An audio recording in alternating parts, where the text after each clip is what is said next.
Palakpakan po natin ang ating Panginoon Jesus na buhay at nangungusap po siya sa ating praise and worship. Amen. You may take your seat. Amen. Praise God. So once again po, a blessed evening sa ating lahat. Welcome once again to Grace Unlimited Church po. We are your family. You have a seat here and you are always welcome here. Amen po ba? So sa mga nanonood po sa atin ngayon via YouTube or Facebook page man po, maraming salamat sa continuous support niyo po at patuloy po kayong nagsishare, naglalay ng mga salita ng Diyos. Amen po ba? Amen. Praise God. So church, last Saturday, we started a new series which is entitled Season of Grace. Amen? Do you love this series? Amen. I'm beginning to love it. Sobrang minahal ko na siya. Minahal ko na si Lord. Sobra. Minahal ko siya dati. Mas minamahal ko pa siya nung nag-share sa atin ng mensahe si Pastor Jeff last Saturday as he opened this series. Season of Grace. Your next season is coming. Pwede mo bang sabihin sa katabi mo? Your next season is coming. And sabihin mo sa sarili mo, my next season is coming. Amen?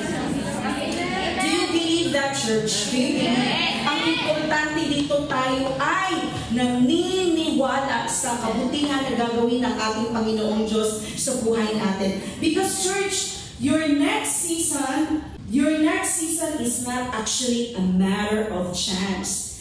It is a matter of grace. Because sinusundan tayo ng biyaya ng Panginoong Diyos. Amen po ba? There is no such thing as accident. Everything is well planned by our God. Amen po ba? Whether, church, you are in a very difficult situation or season, a delightful season, or maybe a deeply fulfilling one, there's one truth you can hold on to. And what is that truth, church? God is not finished with you yet. Yes! God is not finished with me yet. Ang layong hindi pa siya tapos dahil may 2026 pang darating. Amen po ba? So ilang araw na lang, church, para mag-2026? Malapit na po, di ba? Oh, diet na daw. Start na mag-diet. So church, if you're in a bad and tough season right now, honestly, we don't know what are you facing right now. But God said, if you're in a bad and tough situation right now, the good news is a good season is coming, church, in your life. Amen po ba? So if you're in a good season, don't settle for less. Don't settle for being good. Because a better one is on the horizon, church. Kaya tayo'y magtiwala sa pangako ng Panginoong Diyos. And if you're already in a better season, well, be excited to this because the best is still ahead. The best is yet to come, di po ba? Palakpakan niya natin ang plano ng Panginoong Diyos. Amen. Because, church, sorry ha, hindi ko pala na-click, na-carried away ako. Amen. So, if you're in a good season, don't settle. A better one is on the horizon. And if you're already in a better season, the best is still ahead. Because God's grace always moves us forward. Amen. We are looking into our future. We are not looking backward. We are moving forward. Amen. And what I love this series so much, church, is that the season of grace, we will journey through the lives of men and women in the Bible. And we will explore not just their victories, also malalaman natin yung pinagdadaanan nila, their struggles, their flaws, and also their unique personalities. And for those of you, just like me, na gustong malaman kung ano ang mga series na ito, ang mga topics sa series na ito. Ito po, topics from our series. Naumpisahan na po last Saturday, Noah's story. And today, Moses' story. Next will be Joshua's story. And the fourth one, Rahab's story. And the last will be Gideon's story. So, let us study, church, itong mga Bible characters na ito. And surely we will be amazed how grace finds them. Amen po ba? Amen. And we will discover how God's grace stepped into their stories. Maybe the same din ang mangyayari sa buhay natin. And grace carried them through transitions and ushered them into the next season of purpose, healing, promotion, and breakthrough. Amen po ba? Kaya tatandaan natin, church, your next season is not a matter of chance. It's a matter of what? Grace. Grace. That is why if you believe it, declare this to yourself. In Christ, my next season is coming. Come on, church, declare it with faith. In Christ, my next season is coming. Amen. And whatever season man kayo sa buhay at this moment, always remember, in Christ, there is always hope. That is what the message of grace all about. It brings hope because we need hope, and only the grace of God gives us the living hope. Because grace is the name of a person. His name is Jesus. And Jesus is our only living hope. Amen, diba? So last Saturday, church, for those of you na wala dito, ito po ang itsura ni Noah. When grace finds you from Noah's story. But come on, church, you may click your Facebook after this if you missed the sermon last Saturday dahil available na po siya sa ating Facebook page, Grace Unlimited. So what I love most at kung ano yung naintindihan ko at lesson na na-learn ko is that grace finds you in that season. Amen po ba? Amen. Grace finds you for a next new season. And grace finds you for a meaningful season. But you know what, church? This is what I love all about from the story of Noah. Because we were saved more than just surviving. You know, we were saved to shine, to be the light of the world, to be the light to our friends and families, to serve those people who need help, who do not know Christ, and to walk in the purpose God has for us. Amen, diba? So madami pa po tayong mga pointers at matutunan po sa lesson po na when grace finds you from the story of Noah. And tonight, allow me to share to you the second week. Our Bible character for tonight is Moses. When grace finds you from Moses' story. Amen? So who among you here kilala si Moses? Even siguro nung maliit pa tayo, ano? Di po ba kilala na natin si Moses? So I'm just sharing to you konting kaalaman lang all about Moses. So Moses was born in Egypt. Amen?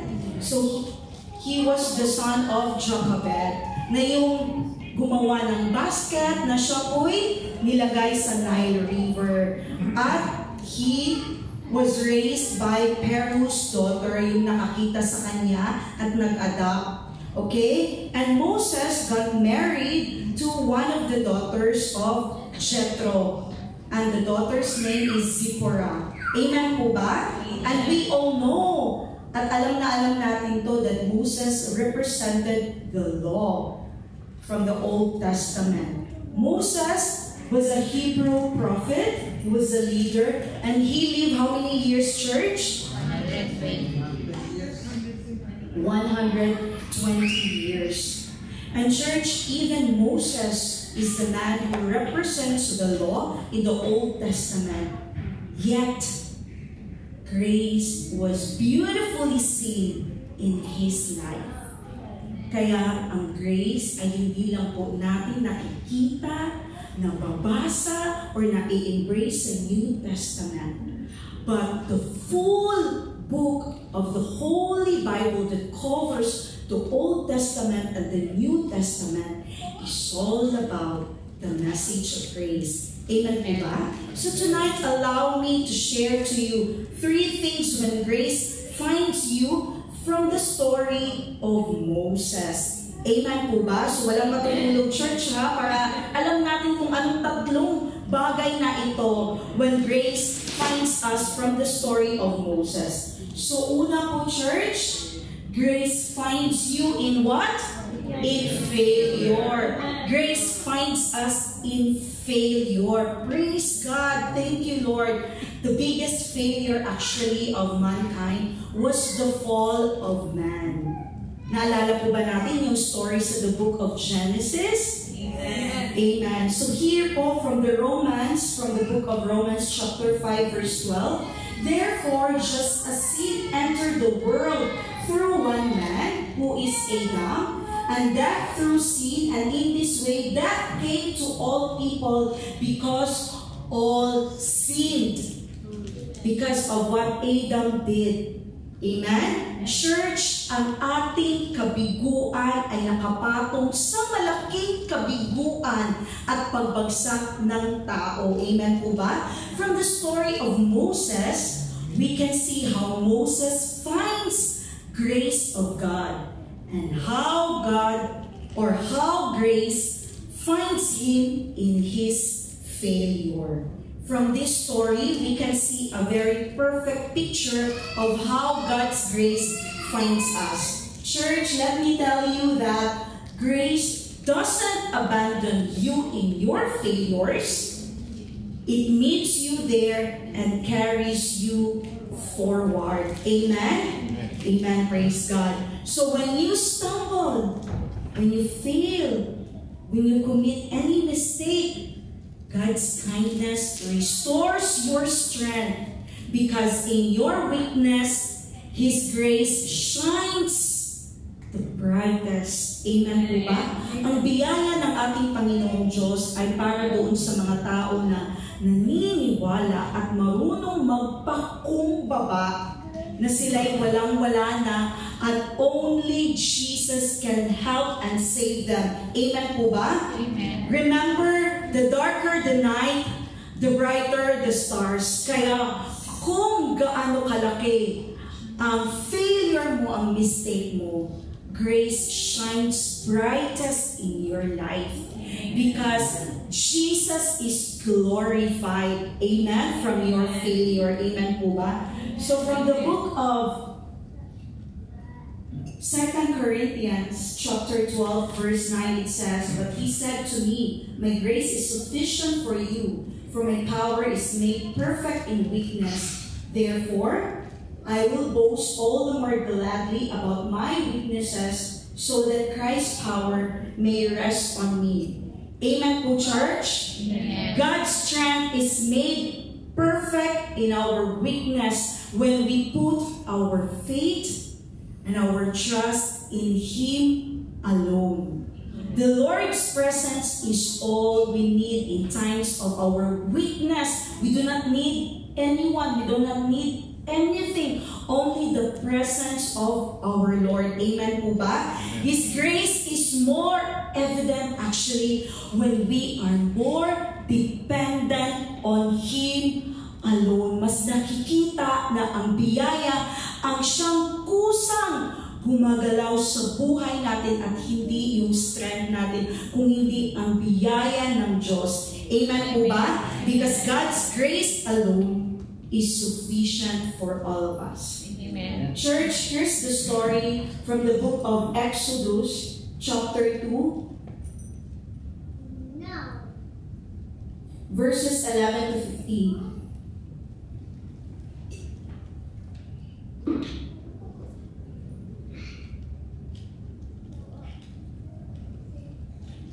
It says, later, when Moses had grown up, he went out to visit his own people, the Hebrews, and he saw how hard they were forced to work. During his visit, he saw an Egyptian beating one of his fellow Hebrews. After looking in all directions to make sure no one was watching, Moses killed the Egyptian and hid the body in the sand. So, dahil nga nakita mismo ni Moses na yung kanyang kababayan, or how do you call that? Hebrew, kasame niya na nationality, sinabi niya sa sarili niya na parang pinapahirapan to ng Egypto na ito. Kaya gusto niyang i-defend yung Hebrew na iyon. But, napatay niya yung Hebrew. Amen po ba? So, sa kanyang pagpatay ng Hebrew na yun, ay tinago niya at ibinaon ang pinatay na Egyptian. After looking in all directions to make sure no one was watching, Moses killed the Egyptian and hid the body in the sand. And another day, the next day, when Moses went out to visit his people again, meaning to say yung mga Hebrew, the next day when Moses went out to visit his people again, he saw dalawang Hebrew na naman na nag-aaway. Why are you beating up your friend? Tinanong niya. Moses said to the one who started the fight. The man replied, "Who appointed you to be our prince and judge?" Sino ka para mag-judge sa amin? Yun yung sagot ng Hebrew na kinikriticize niya ang mismong pagtulong ni Moses sa kanila. Are you going to kill me as you killed that Egyptian yesterday? So sabi ni Moses, everyone knows what I did last summer. Sabi niya, everyone knows what I did. Patay, may nakakita pala sa akin. Akala mo ako lang ang nakakaalam sa top secret na ito. And sure enough, Pharaoh heard what happened. And also na-spread na to sa palace. And he tried to kill Moses. But Moses fled from Pharaoh and he went to live in the land of Midian. When Moses arrived in Midian, he sat down beside a well. So, syempre, tumakbo na si Moses. Wala na siya sa palas. Tumakbo siya ng napakalayo, naglakad, wala siyang makain, wala siyang nainom, wala siyang makitang pagkain o tubig man lang dahil disyerto nga yun. Doon natin nakikita yung bagsak ng katauhan ni Moses na physically he was so tired, drained, hapong-hapo, tapos napunta siya doon sa well. When Moses arrived in Midian, he sat down beside a well. Now the priest of Midian had 7 daughters who came as usual to draw water and fill the water troughs for their father's flock. So nandoon po ang anak ni Jethro, or yung pangalang Reuel, Kuya Reuel, nang ibig sabihin ay friend of God. So si Jethro ay may 7 na daughters. But some other shepherds came and chased them away. So, nandun yung bida natin, si Moses. So, Moses jumped up. And of course, na-rescue. Para siyang si Cardo, di ba? So, na-rescue niya yung mga anak ni Jethro from the shepherds. Then he drew water for their flocks. Amen? Amen. Church, after Moses fled from Egypt, when he came to this place, well, in Midian, he defended the daughters of Jethro. Dito niya naranasan at natikman ang biyaya ng Panginoong Diyos. Amen po ba? At ginagamit ang family or ang mga anak ni Jethro para pagbigyan or para ipakita ang biyaya ng Panginoong Diyos doon sa kanya. Dahil bakit nga ba? Dahil di po ba napaka-unknown ni Moses sa lugar na yon? Hindi niya yung lugar. And who he was, he just came there. So pinakitaan ng kalinga, pinainom at tinulungan nila si Moses at in-invite ni Jethro, yung tatay ng 7 daughters niya at in-invite doon sa bahay. Ang ending ng story, isa po sa mga anak ni Jethro na si Zipporah ay naging asawa po ni Moses. Amen po ba? Though Moses' impulsive violence delayed God's plan, church, makinig kayo, the promise that God's gift and His call are irrevocable.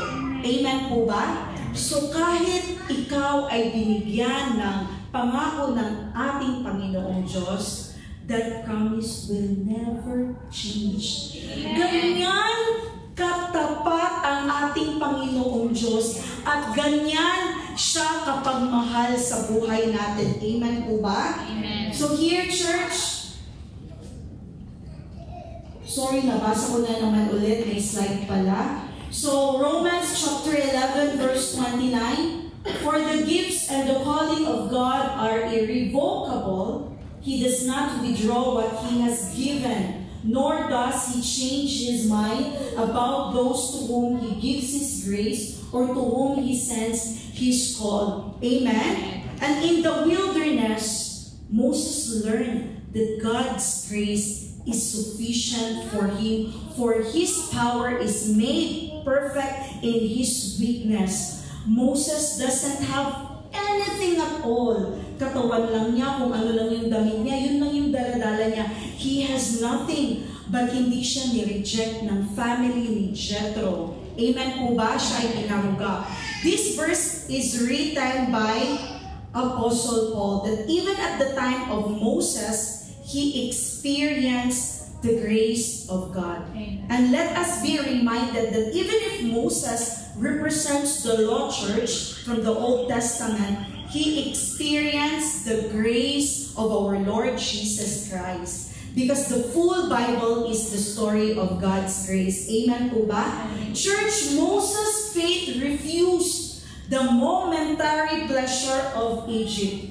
From the book of Hebrews chapter 11, verse 24 to 27, by faith, Moses, when he had grown up, refused to be known as the son of Pharaoh's daughter. So he refused to be known. Ganun siya, church. Ganun kahambol ang puso niya at hindi siya ma-pride. He chose to be mistreated along with the people of God rather than to enjoy the fleeting pleasures of sin. Even he has everything already in the palace. For him, mas mahalaga ang pagtitiis sa hirap na makasama ang Panginoong Diyos kaysa mabuhay sa karangyaan na walang Panginoong Diyos. Amen po ba? He regarded this grace for the sake of Christ as of greater value than the treasures of Egypt because he was looking ahead to his reward. By faith, he left Egypt not fearing the king's anger. He persevered because he saw him who is invisible. Church, he persevered. It means persistent siya. He carried on to what he has in his heart. Na ito ang gawin ko para sa mga Hebrew, my family. Faith sees the invisible.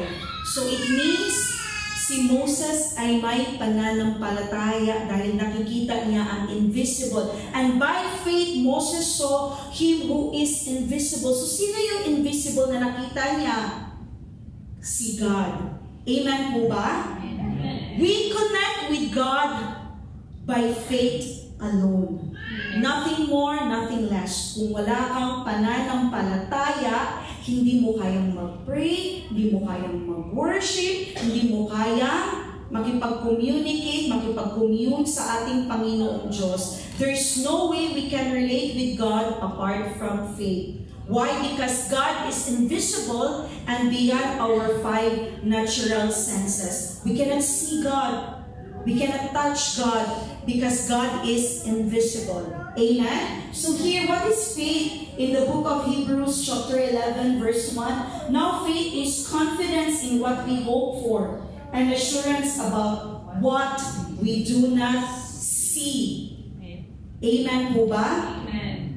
So in Hebrews chapter 11 verse 6, and without faith it is impossible to please God. To please God is to connect with God, because anyone who comes to Him must believe that He exists and that He rewards those who earnestly seek Him. And there is no way you can relate with God. There is no way you can commune with God. There is no way we can have relationship with Him apart from faith. We do not have our own faith. Faith is the gift of God. Amen po ba? So here, the book of Ephesians chapter 2 verses 8 to 9, it says, "For it is by grace you have been saved through what? Faith. Through faith, and this is not from yourselves, it is the gift of God, not by works, so that no one can boast." When you will receive the faith of God is when you hear the word of God. Amen po ba? You have faith when you hear the word of God. Moses saw what his natural eyes cannot see, and that is faith. So even in his failure, it was not yet the end. And he believes that church failure is not our final destination if we have faith in God. Can you say to yourself, failure is not my final destination? Come on, church. Failure is not my final destination. Always remember,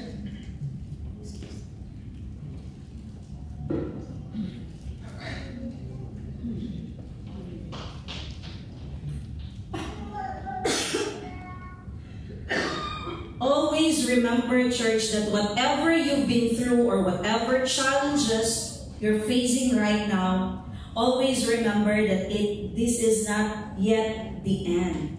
Hanggat may faith ka, may pananampalataya ka sa Panginoong Diyos, your what? Your next season is coming. And remember, your failures are not final as long as you have the grace of God. And the only way you can access the grace of God is by faith. Amen? Because faith sees the invisible, believes the unbelievable, and receives the impossible.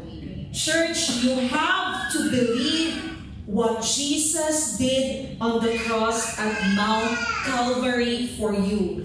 Nothing more, nothing less. Only Jesus, and period. Wala nang pwedeng idagdag pa. Even your works, hindi pwedeng idagdag yan. Jesus is enough. His grace is enough. Grace plus nothing. Amen po ba? Amen. So church, in our own failures, however grievous or public, grace finds us. And what grace do in our lives? It reshapes us in humility and reaffirms the irrevocable calling woven into our lives. Kaya nakaka-amaze, nakaka-overwhelm, undescribable ang biyaya ng ating Panginoong Diyos. Isipin mo, that is unmerited favor, unearned and undeserved, pero ipinagkaloob ng ating Panginoong Diyos. Amen po ba? Walang tinatanggihan ang biyaya ng Diyos. Kung sino yung lumalapit sa Kanya at tumatanggap sa Kanya, bibigyan ng Panginoong Diyos ng biyaya na masagana, sapagkat ang biyaya ng Diyos ay para sa ating lahat. Amen po ba? Amen. Amen.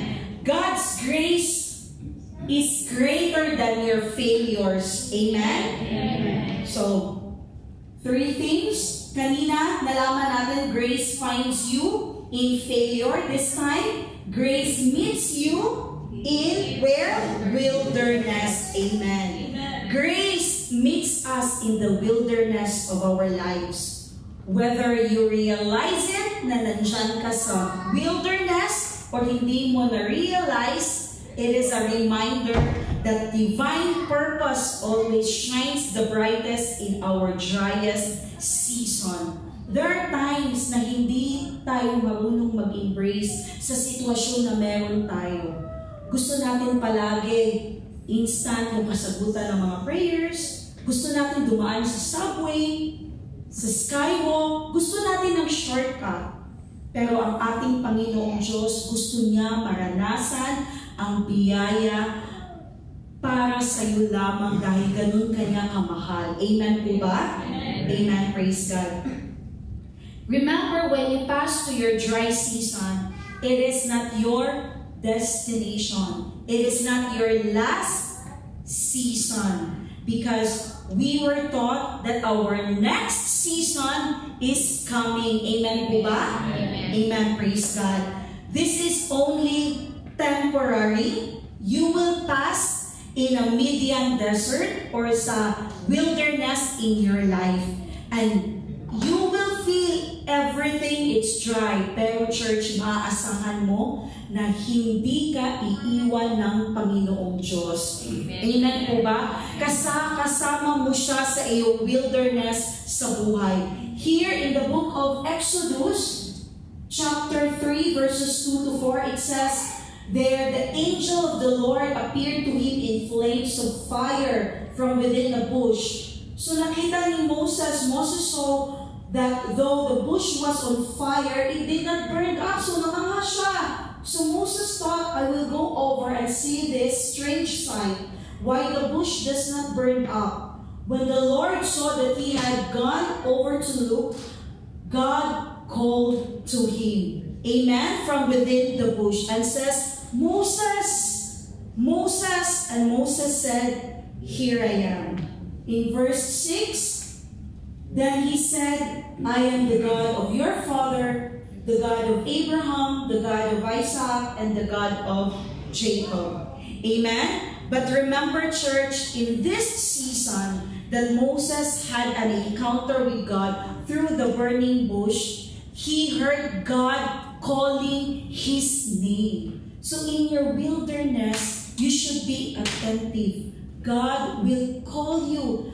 Listen to the voice of God because God wants to talk to you. Amen? Amen. In this barren place, the God of Abraham, Isaac, and Jacob spoke to Moses and he made himself known to Moses. Amen? Amen. And he said to Moses in verse 12 to 14, and God said, I will be with you. And this will be the sign to you that it is I who have sent you. When you have brought the people out of Egypt, you will worship God on this mountain. Moses said to God, suppose nabe, I will go to Israelites and say to them, the God of your fathers had sent me to you. And they asked, what is his name? Then what shall I tell them? And God said to Moses, I am who I am. This is what you are to say to the Israelites, I am has sent me to you. Amen? Amen. Church, God is the great I am. Moses had an encounter with God where in his wilderness season, in the Midian desert, in the driest season of his life. Why we say driest? Because first, he has nothing. He left Egypt. He was hunted by the peril of Egypt. And he was an unknown, a strange doon sa lugar na yun sa Midian. And he have nothing. He has nowhere to go. And it is driest season in his life dahil siya ay nag-aabang at naghihintay lamang kung ano ang mangyayari sa buhay niya. And what is the lesson we can learn from this very beautiful story of Moses while he had a conversation with God? Kapag dumadaan tayo, church, sa dry season, hindi tayo nag-iisa. Amen? Kakatagpuin tayo ng biyaya ng Panginoong Diyos sa mga dry season ng buhay natin. And if you see that your health condition is getting worse or becoming dry, tuyong-tuyo na yung katawan mo dahil sa sakit na nararamdaman mo, you will meet God's grace and you will experience the miracle of God that He is your great healer. And if you see na parang dry ang bulsa mo, Paano mo maitataguyod ang pambayad ng bahay, eskwelahan, sewa, lahat ng bayarin, ipadala sa Pinas? Church, kakatagpuin ka ng probisyon ng ating Panginoong Diyos. Amen po ba? In your dry season, kakatagpuin ka ng masaganang probisyon at biyaya ng ating Panginoong Diyos. And I'm telling you this, there are so many people here in this church already testify and give glory to God, for He is a great healer and a good provider. Amen po ba? Pwede po ba natin palakpakan ang ating Panginoong Diyos? And keep this in mind, your dry season is not your destination. You are experiencing drought right now. You don't have nothing. Empty ba ang wallet mo at naubos na sa pagpapadala sa Pilipinas or kakabayad ng mga bayarin sa buhay?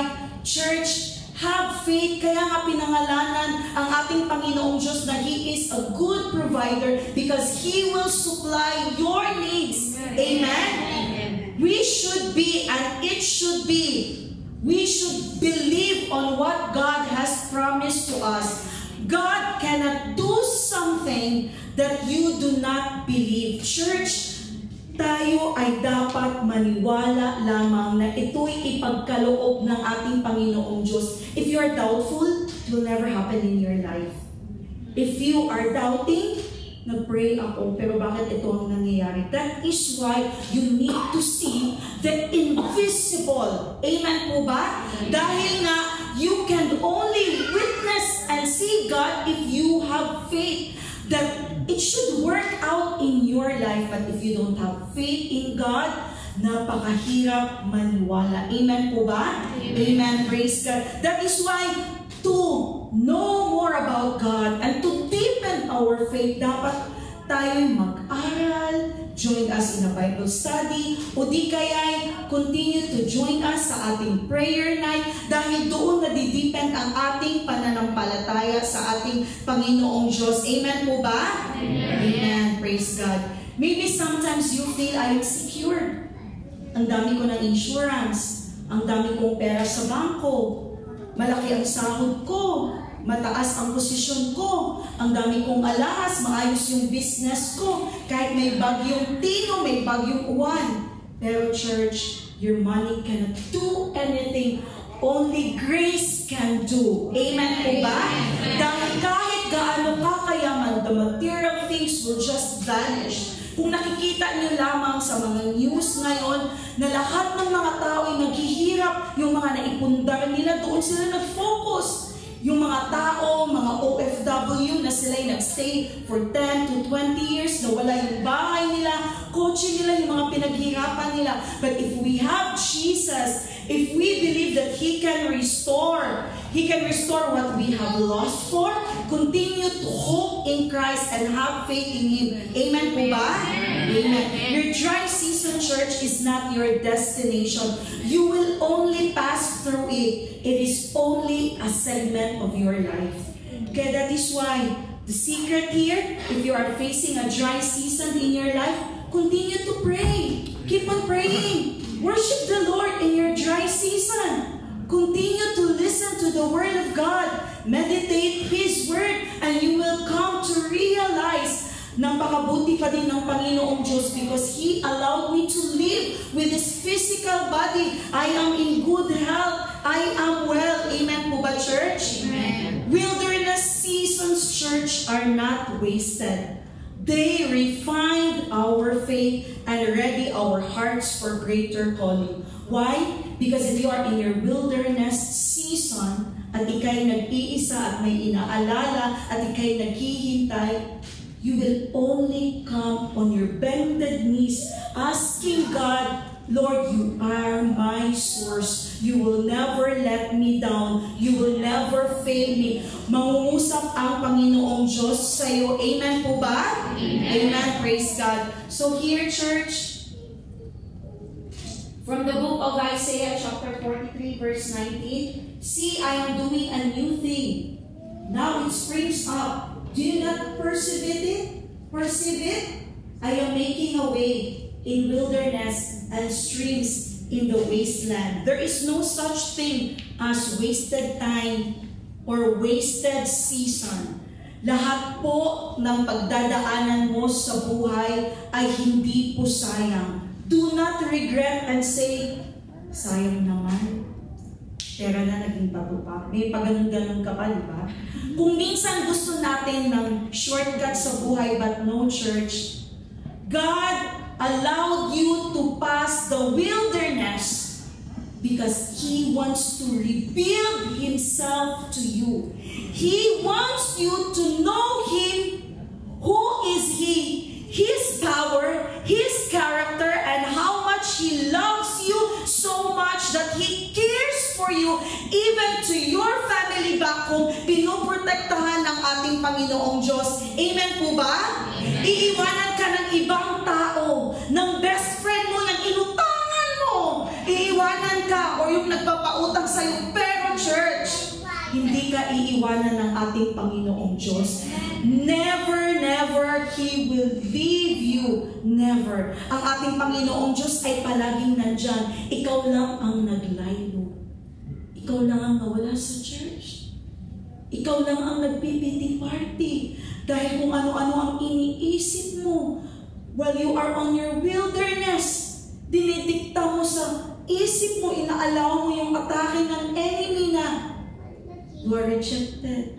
Sabi nga ni Joanne, accepted, di ba ang na-receive? Pero dahil ikay nag-iisa sa iyong waiting moment, hindi mo pinipraise ang ating Panginoong Diyos, bagkus sobrang dry ka dahil iniisip mo, you are not worth it. Dahil sa ginawa mong kasalanan, doon kinukondem yung sarili mo. Pero anong sabi ng Panginoong Diyos? Kung sino yung may gusto ng biyaya niya, ibibigay niya ito. Amen po ba? It is available for all. Amen? Why God in His wisdom allowed you to pass wilderness? So He can show His might. He can show His power. He can show that He can make a way in the wilderness because He is a God who can make a way when there seems to be no way. Because He is the God of impossible. Amen po ba? Walang sakit, walang kahirapan na hindi kinarga ng ating Panginoong Jesus. Let us be reminded, when we face any wilderness in our lives, any dry season in our lives, tingnan niyo lang yung ginawa ng ating Panginoong Jesus sa cross ng Kalbaryo. Ibinigay na niya lahat sa atin. Amen po ba? He took all our sickness, our diseases, our poverty. Amen po ba? Our sin, our death. Ibinigay niya sa atin ang karangyaan sa buhay. He gave us all the blessings, the favors, the help, amen po ba? Na which we do not deserve, pero yun yung ipinagkaloob sa atin. Libre lang ang biyaya ng ating Panginoong Diyos, amen? Amen. Praise God. Bakit kailangan pa natin maranasan ito sa buhay natin ang wilderness? Because we need to walk by faith and believe that He is God. We need to walk by faith and not by sight. Do not compare your situation to the situations of other people. Gusto mo i-validate ka, kaya palagi kang nagpo-post sa Facebook para ma-appreciate ka. Doon ka kumukuha at tumugot. Kumuha ka ng lakas sa ating Panginoong Diyos. Allow the Word of God tell you, you are wonderfully created. You are blessed. You are loved and you are highly favored. Amen po ba? Church, from the book of James, chapter 1, verses 2 to 4. Consider it pure joy, my brothers and sisters, whenever you face trials of many kinds. So ano to? Ito yung mga wilderness ng buhay natin. Trials of many kinds. Because you know that the testing of your faith produces what? Perseverance. Kailangan natin ang perseverance sa buhay natin. Let perseverance finish its work so that you may be mature. You may be complete, not lacking anything. Sometimes we look for comfort. Lord, give me comfort in life. Give me an easy access, Lord. But God is looking for maturity. At natag kang makuha yung prayer request mo. But are you matured enough spiritually matured enough? Can you take all what God has given it to you can be a blessing to others, or you will be greedy and selfish dahil nakuha mo na? Hindi ka na bumalik sa church yung ikay nagpapapray na gusto mong magkaroon ng trabaho. Nagkaroon ka ng trabaho at Saturday, Sunday off, pero nawala ka dahil nandun ka sa karamyaan ng mundong ito. Yun ang gusto ng Panginoong Diyos. Stop thinking about convenience, about comfort in life. Think about how you will grow. Learn from your mistake. Learn from your wilderness. Learn from your failure. Grow and be matured enough. I'm talking to myself. And maybe you are thinking, yes, but the 10 years ng church, nagmamature ba ako dito sa GU? Yes, let's be matured. Together, let us soar high. Di po ba GU Eagles? Church, dinidevelop tayo ni God. At minamature niya tayo. Dahil once and for all, hindi lang isang beses ikaw magkakaroon ng tagtuyot sa buhay mo at problema sa buhay mo. Paano ka mai-strengthen? Kung dito pa lang, ayaw mo na magpadisiplina, ayaw mong makinig. Gusto mo sarili mo lang ang iniisip mo. You don't want to be advised, to be reminded. You don't want to be rebuked with love. Instead, iniisip mo, bakit ganun sila? Bakit ganun sila? Iniisip nila, ginajudge nila ako. No! That is why we need to be mature, because in life, madami pa tayong pagdadaanan, church. And for us to overcome this and to go to our next season, we need to grow and we need to be matured. Dahil kung ano yung nare-receive natin sa panahon na tayo yung wilderness, doon natin malalaman kung anong next season tayo. If we're going to good season, a better season, or the best season in our lives. Amen po ba? Palakpakan natin ang ating Panginoong Diyos. Kaya sa ating mga nakaranas ng dry season, instead of praying to make life easy, very easy, you keep on praying to make life easy. You keep on asking God, ayusin, bigyan ng ganito. Tapos nagpa-pray ka ng work, gusto mo 4 hours na ang trabaho mo. Ano to? Gusto mo 3 days off? Ano to? No, church. Ibahin natin ang ating prayer. Dapat, we should pray, Lord, gusto ko maranasan ang iyong biyaya, Lord, sa season ko ngayon. Dahil gusto ko makilala kita at gusto ko pang mahalin mo ako, Lord. Dahil yung pagmamahal mo ang siyang magtra-transform sa puso ko, Lord. Dahil palaging akong may pagkukulang at failure sa buhay ko. Amen po ba? Amen. Church, David, we know that at the age of 17, when he killed Goliath, at that time he was also anointed. He did not become directly as a king. It took 13 years for him.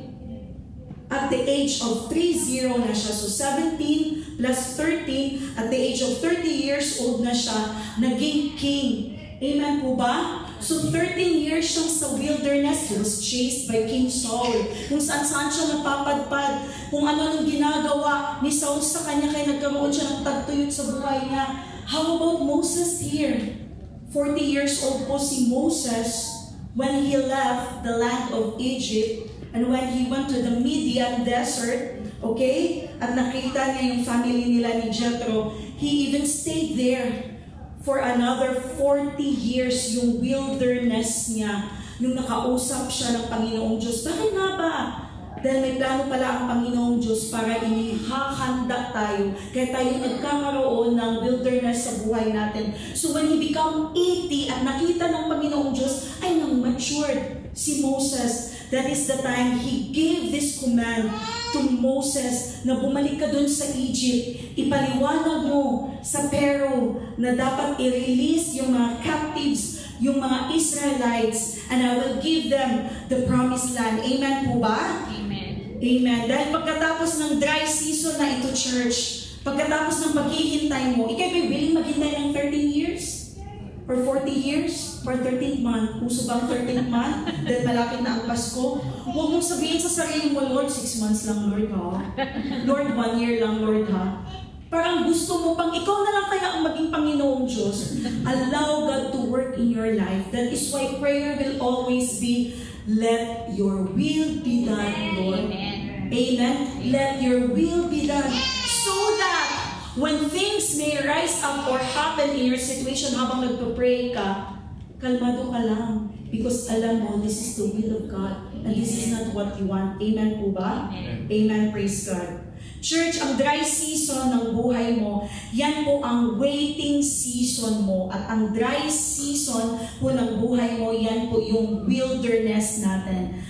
Church, let me give you another example. 13 years and 40 years. Si Joseph, naalala niyo si Joseph? He was also 13 years po siya. 13 years siyang nagkaroon ng wilderness din. Amen po ba? Before siya na-release doon sa, saan ngayon si Joseph? Remind me, church. Si Joseph, Pastor Jeff.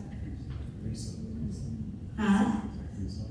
Sa prison? No, saan po siya naging prince? Prince of Egypt, yeah. So 13 years po yung wilderness niya. Kagaya po sa kanila din. So church, I'm telling you right now, enjoy while you are in the wilderness. Worship the Lord. Amen?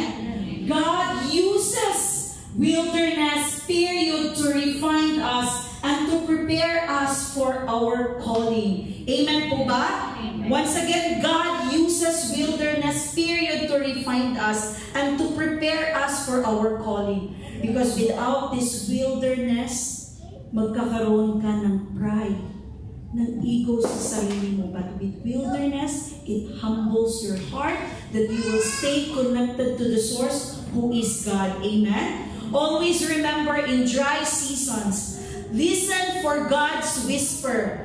Remember, He's revealing Himself to you.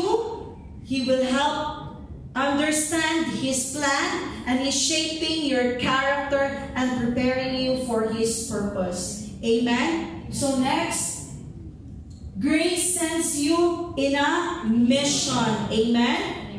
So after grace finds you in a failure, grace meets you in wilderness, grace sends you in a mission. Lahat po tayo, church, ay may mission. Pero hindi po impossible. Mission accomplished, hindi impossible.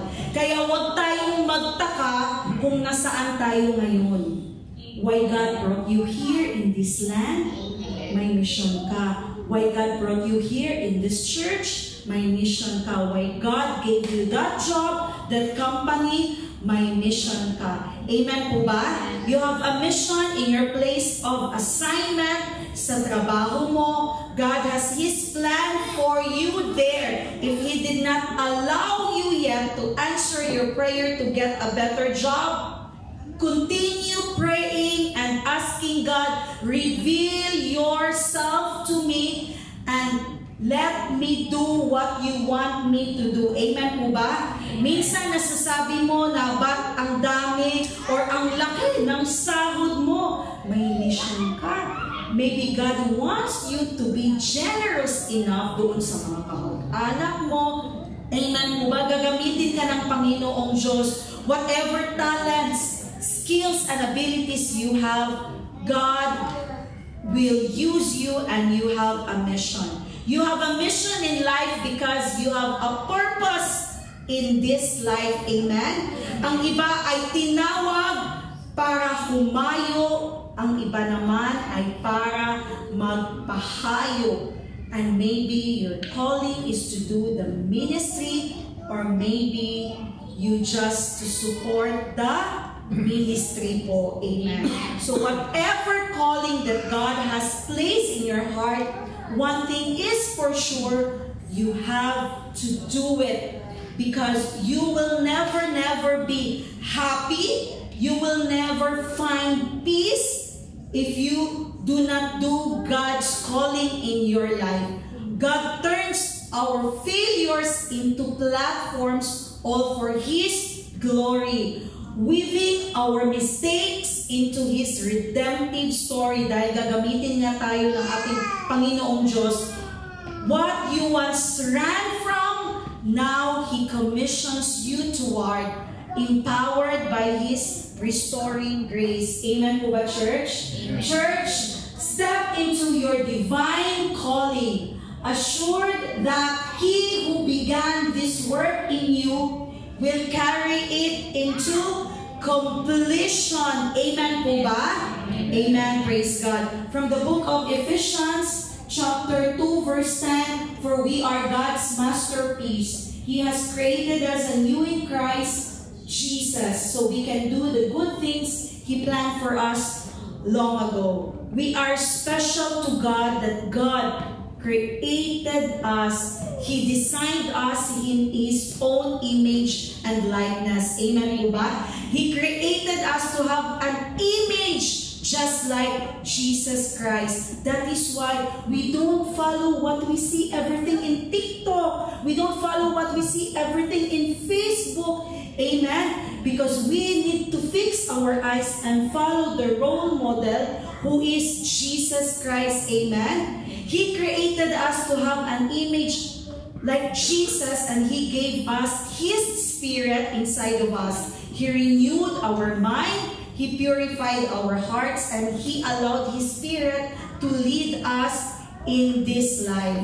So why did He do all of this? Because God has a mission sa buhay po natin. Amen po ba? He had planned us this mission long ago, even before we were born. He already orchestrated everything. He has this for His divine purpose. And we are here in this world to do His ministry, to do His plan, and to live our lives meaningful and purposeful. Amen? Just like Moses' church, when he was a baby, alam na din ng Panginoong Diyos kung ano ang mangyayari sa kanya, kaya nakita siya sa Nile River, and the story continues. Amen? And when he left Egypt, he went to Midian desert to the family of Jethro, and he got married with Zipporah. He stayed in that Midian desert for 40 years. So he was already 80 years old when God asked him to go back to Egypt. And when He bring the Israelites to the promised land, another 40 years ng buhay niya. So 40, 40, 40, that makes it 120 years po na buhay si Moses. So 3 things, church, when grace finds you from the story of Moses. Grace finds you in what? In failure. Grace meets you in wilderness. Grace sends you in a mission. And I will give you 3 life application before we will close. Number 1, refuse to let failure define your future. When Moses' failure drove him into exile, God met him in the wilderness, and by His grace, called him to move forward. In our own lives, church, no mistake can imprison us. When we hear the grace of our Lord Jesus Christ, our failure will remain failure, but we will stay victors dahil ipinagkaloob na ng Panginoong Diyos ang buhay na masagana sa atin. Amen po ba? The grace of God empowers us to move forward, to step up, to carry on. So do not allow failure to define you. Do not allow the whisper of the enemy to attack you, to tell in your mind that you are a failure and you are nothing. Instead, declare the word of God and say, in Christ I am victor and I am not a victim. In Christ, my next season is coming. Church, be reminded that you are not an accident. You are part of God's big purpose because He has a divine plan for you. Amen? Number 2, listen to God's voice in the wilderness of life. Amen? Church, God will speak to your heart. Listen to His voice. You are His child. have this connection with Him. He will speak to you, He will whisper to your ear, and He will reveal Himself to you. Amen?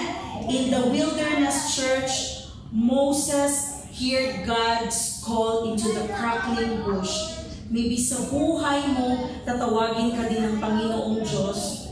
Be sensitive enough. Spend time with Him in your quiet time para marinig mo ang boses ng Panginoong Diyos. Amen? In our wilderness, He will surely speak to us.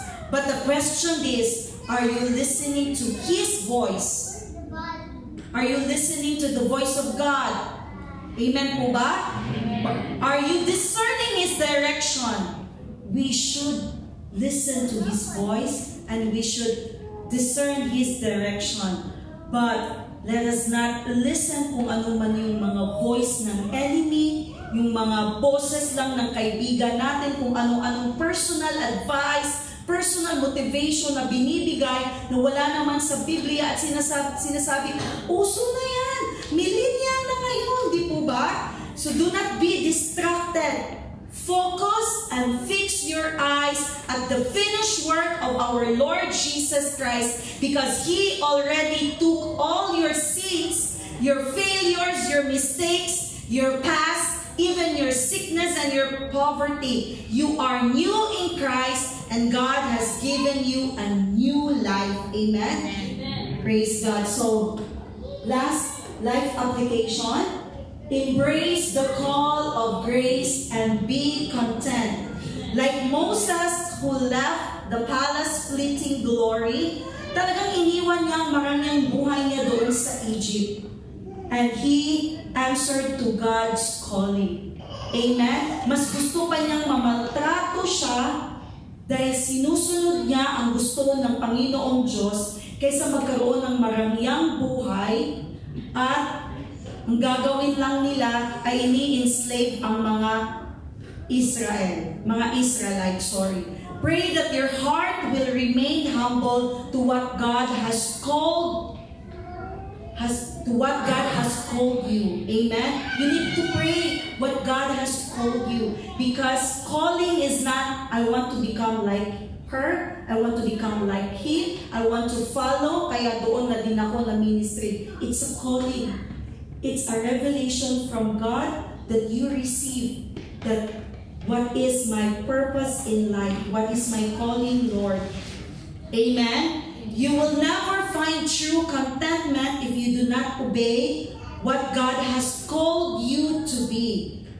There are times, however successful you appear, until you embrace grace-filled calling, doon mo palang mararamdaman ang galak, ang saya, ang umaapaw na biyaya ng Panginoong Diyos kapag sinusunod mo ang calling niya sa buhay mo. That wherever you will go, just like Jonah, pupunta ka pa din sa Nineveh because that is your calling sa buhay mo. Amen? Amen. Church, grace is always followed by a calling to call others to experience the same grace. Amen? Amen. As a result of the resurrection of the Son of God, we receive grace. Yes, praise God. Amen. When we receive grace, it is always followed by a calling. This calling is always a calling to call others to experience the same grace. That is how the kingdom of God grows. But many people love the idea of receiving grace, but they have always an excuse to reject the calling of God. Di po ba? May ganon? Receive lang tayo ng receive, pero we don't allow na mag-obey doon sa calling ng ating Panginoong Diyos. We have so many excuses. Alam mo yan, na nakikinig ka o nandito ka ba ngayon, madami kang excuses sa buhay mo. Lahat na lang yata, naibigay mo na ng excuses. Tama na, kay God ka magpaliwanag. Dahil alam ng Panginoong Diyos ang totoo. Continue to pray. Amen? Sa ating prayers, we need to be honest. Amen? They love the idea of God's love, compassion, and mercy, but they rejected the call that God asked them to do, to share the message of grace. Ang hirap sa atin, we love to be loved. We love to receive God's provision. But when sharing the message of grace, ay, nahihiya ako. Ay, it's not yet the perfect time. Pwede na ba akong mag-share ng Word of God? Yes! Dahil hindi po sinasabing matured Christian lang ang pwedeng mag-share. Basta meron kang pagmamahal sa Panginoong Yesus at alam mo ang tinapos na gawa ng ating Panginoong Yesus sa krus ng Kalbaryo. Amen po ba? Amen. Praise God. So, let us see the 3 life application. Refuse to let failure define your future. Number 2. Listen to God's voice in the wilderness of life. Number 3. Embrace the call of grace and be content. Amen. Praise God. Church, our big idea for tonight is, in Christ, my failure is not final because in Christ, my next season is coming. Pwede ba natin itong sabihin, i-declare with faith? Come on po, church. In Christ, my failure is not final because in Christ, my next season is coming. Amen. Palakpakan po natin ang ating Panginoong Diyos. Praise God. Let us all stand up. Oh, hallelujah.